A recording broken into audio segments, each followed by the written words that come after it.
자, 안녕하세요. 맥수학 원장 송쌤입니다. 자, 오늘은 올바른 수학 공부법이라는 주제를 가지고 이야기를 해보도록 하겠습니다. 공부법을 얘기하기 전에 먼저 수학이라는 과목은 어떤 특징을 가지고 있는가에 대해서 먼저 살펴볼 건데요. 자, 먼저 봅시다. 자, 수학이라는 과목은 수많은 개념과 그다음에 정의, 상징화된 기호로 표현되는 새로운 언어다. 저는 이렇게 생각합니다. 그러니까 새로운 언어를 배우는 거니까 상당히 과정이 어렵죠. 예를 들면 이런 겁니다. 보세요. 우리가 너무도 당연히 알지만 당연하지 않은 거예요. 보세요. 사과 한 개, 그 다음에 지우개 한 개. 분명히 다른데 우리는 1이라는 상징화된 기호로 표현을 합니다. 여기서부터 이제 수학이 시작이죠. 또 하나 볼까요? 마이너스 기호, 우리가 이제 빼기로 알고 있는 이것도 보면 여러 가지 뜻을 가지고 있어요. 예를 들면 처음에 숫자에서 어떤 몇 개를 덜어내는 것도 우리가 빼기, 마이너스 이렇게 배우고, 그 다음에 두 가지 물건의 차이를 설명할 때도 마이너스를 씁니다. 예를 들어서 어떤 친구는 키가 150cm고 어떤 친구는 키가 180cm입니다. 그러면 두 친구 간의 차이는 얼마냐? 이런 거 할 때 180에서 150 빼는 거죠. 그래서 30. 이 친구의 키의 차이는 30cm다. 이런 거 할 때도 마이너스라고 하고요. 그 다음에 양의 방향과 반대 방향을 나타낼 때도 마이너스를 사용합니다. 예를 들면 온도계 이런 거 있죠. 온도계가 있는데 0 이하로 내려갈 때 마이너스 3도 뭐 이런 식으로 표현하지 않습니까? 이런 거 할 때도 마이너스입니다. 그래서 우리가 수학에 나오는 기본적인 더하기, 빼기, 뭐 곱하기, 나누기 같은 연산기호뿐만 아니라 나중에 배우게 되는 로그, 그다음에 사인, 뭐 이런 것들이 전부 다 상징화된 어떤 정의나 개념을 가지고 있는 기호인데 그 뜻을 잘 아는 것, 이런 것이 수학의 기본이 되는 거죠. 자, 두 번째는 수학이라는 과목은 고도의 논리적 추상적 사고가 요구됩니다. 이게 그럴 것 같은데, 맞는 것 같은데, 이 느낌적인 느낌 이런 건 안 된다는 거죠. 그래서 논리적이고 추상적인 사고 꼭 필요하고요. 추론이라는 사고의 과정도 반드시 필요합니다. 제가 어렸을 때 이제 봤던 슬램덩크 보면 이런 거 나오죠. 보세요. 뭐 롤롤롤 해가지고 물어봤더니 대충 이 정도 각도? 이런 거는 수학에서 안 된다는 거죠.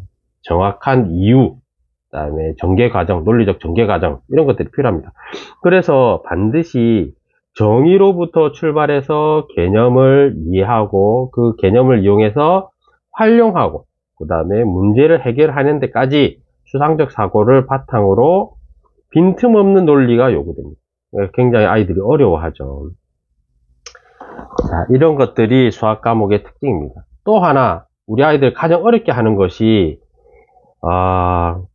수학 과목이라는 것은 계단식 교육과정을 가지고 있어요. 그래서 이런 식으로 올라가는데 예를 들어서 1단계, 2단계, 3단계 과정이 있을 때 1단계를 하지 않고 바로 3단계로 갈 수는 없다는 겁니다.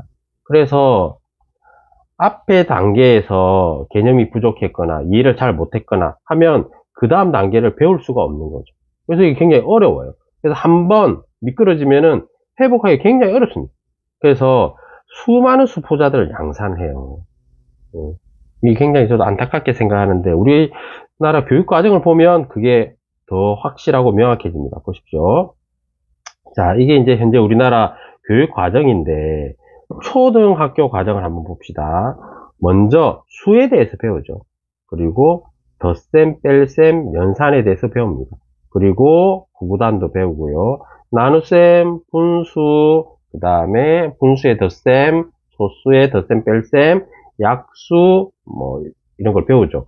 그러고 나면 비와 비율 이런 것도 배우고요. 그 다음에 중학교 가게 되면 성인수분해, 최대공약수, 그 다음에 정수와 유리수 이제 확장되는 거죠. 유리수에서 다음에 순환소수로, 그리고 실수, 여기 이제 무리수를 배우게 되죠.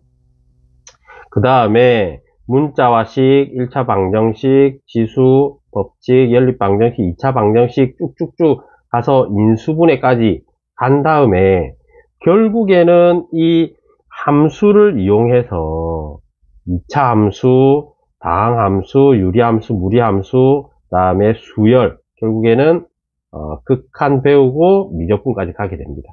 그래서 예를 들어서 어떤 친구가 문자화식 1차 방정식 이 단계를 잘 못해서 여기에 개념이 부족하다. 개념이 부족하게 됐다. 그러면 이 뒷단계를 할 수가 없는 겁니다. 그래서 굉장히 어렵죠. 1차 함수를 못하면 2차 함수도 당연히 못하겠죠. 그러면 함수를 이해 못하면 당연히 지수, 로그 이런 함수들은 더 어렵겠고요. 그래서 단계별로 계단식으로 이루어져 있기 때문에 어느 한 분야에서 개념이 부족하다. 그러면 이제 다음 단계로 진행하기가 어렵게 되는 겁니다. 사실은 그래서 이것이 우리 아이들이 수학 공부를 어렵게 하는 가장 큰 요인입니다. 그래서 선수학습이라고 하죠. 어떤 개념을 배우기 위해서 미리 알고 있어야 하는 개념들, 이것이 부족하게 되면 바로 그냥 수포자의 길로 빠지게 되는 거죠. 그래서 그런 말이 있지 않습니까? 수학이 대학에 결정적인 영향을 미친다. 수학이 대학을 결정한다. 이런 얘기가 있죠. 그 이유가 수학 과목의 이런 계단식 교육과정으로 이루어져 있는 그것이 가장 큰 원인이라고 저는 생각합니다. 자, 그러면 수학 공부를 제대로 어떻게 해야 하느냐.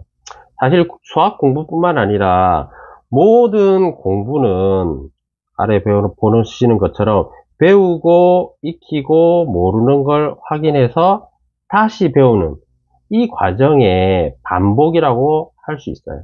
자, 보십시오. 먼저 새로운 개념을 배웁니다. 뭐 학교 수업이든 학원이든 배우고 그것을 익히는 과정을 반드시 거쳐야 합니다.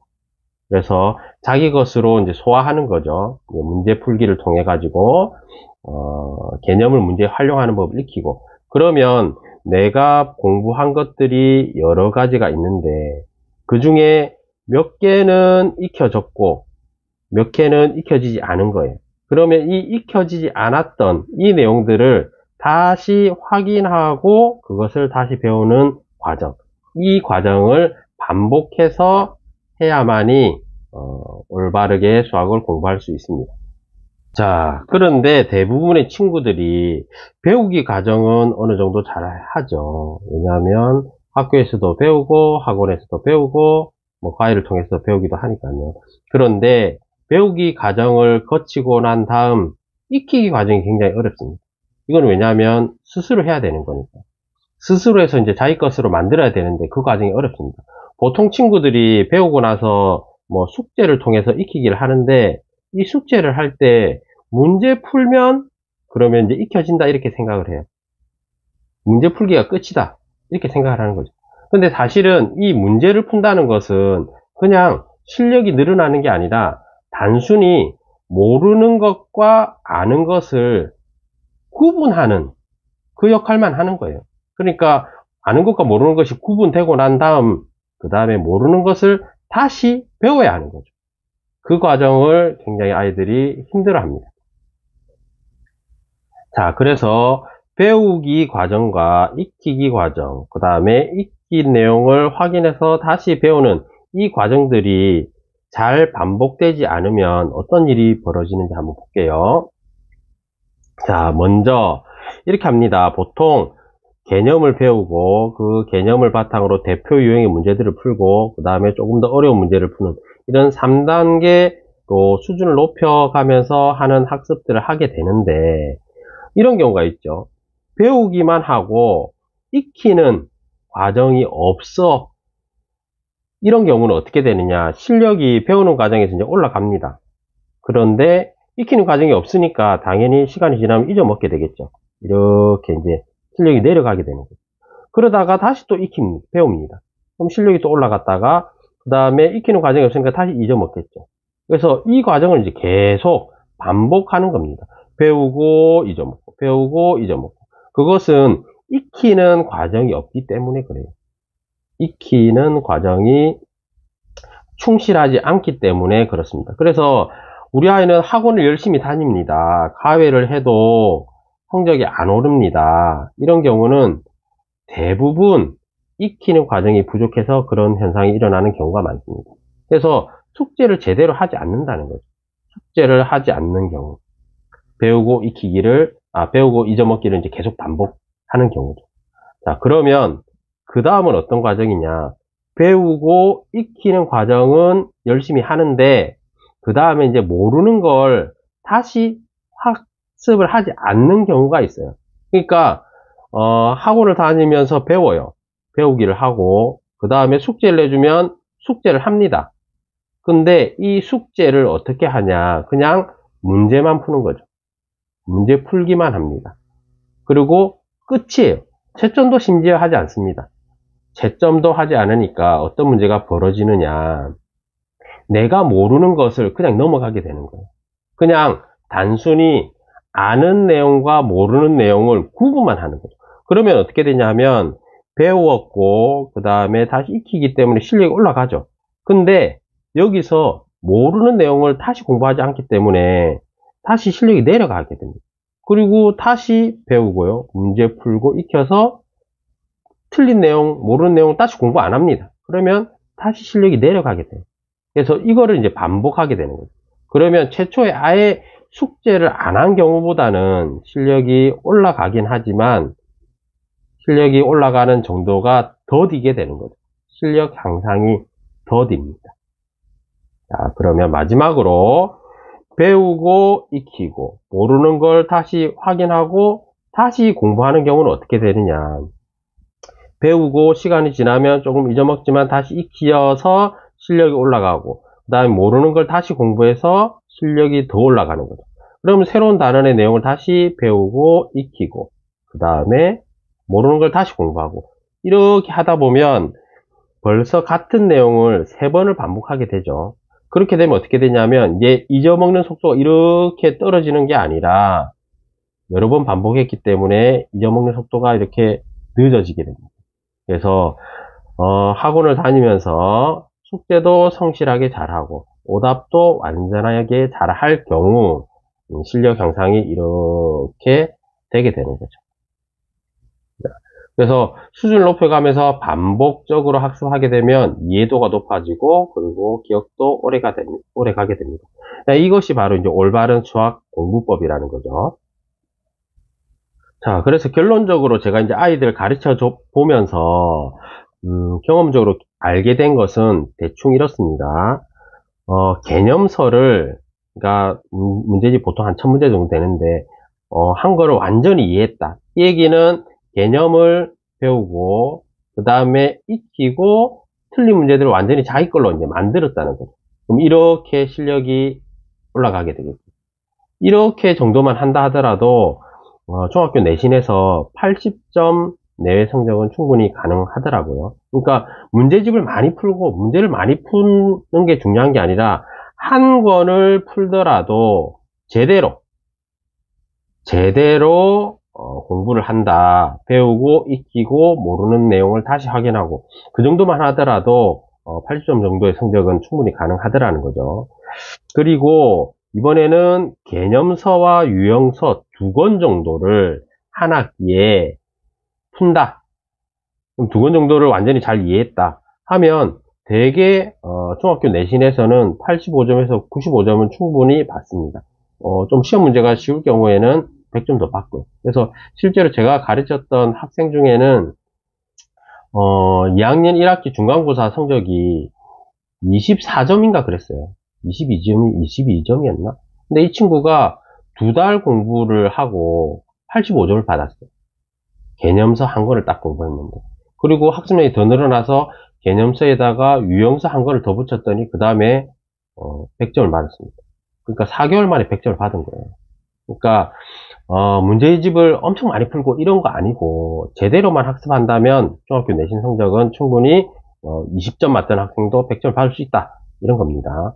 그래서, 개념서, 유형서에다가 이제 심화서까지 다 한다 하면 중학교 내신은 뭐 충분히 95점, 100점을 계속 받을 수 있다는 겁니다.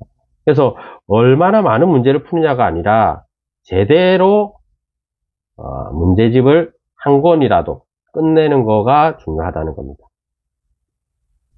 자, 결론적으로 다시 한 번 더 정리하면, 물론 배우기 과정이 충실하게 이루어져야 됩니다.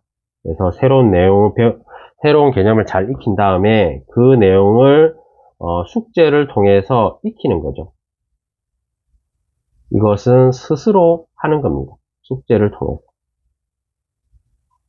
그리고 숙제를 했다고 해서 실력이 바로 올라가는 것이 아니라, 그것은 아는 것과 모르는 것을 구분하는 과정이라는 거죠.